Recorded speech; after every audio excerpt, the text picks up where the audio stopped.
വശീകരിക്കുവാൻ ആഗ്രഹിക്കുന്നവരുടെയും വശീകരിക്കപ്പെടുന്നവരുടെയും ഒക്കെ മനസ്സുകളെ നമുക്കൊന്ന് അപഗ്രഥിക്കുവാൻ ശ്രമിക്കാം. സ്നേഹപൂർണമായ വശീകരണത്തിന് ചാരുതയേകുന്ന ഘടകങ്ങൾ നിരവധിയുണ്ട്.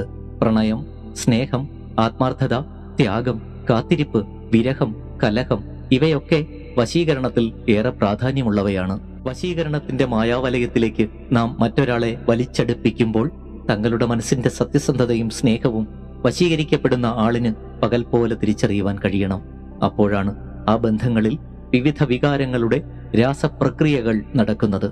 അല്ലെങ്കിൽ അതിലൊരാൾ വെറുമൊരു ശിലാപ്രതിമ പോലെ ആയിത്തീരുന്നതാണ്. വശീകരണത്തിന് ഒരു നിയമം തന്നെ ഉണ്ടെന്ന് പറയാം. അതാരും രേഖപ്പെടുത്തി വെച്ചിട്ടില്ല.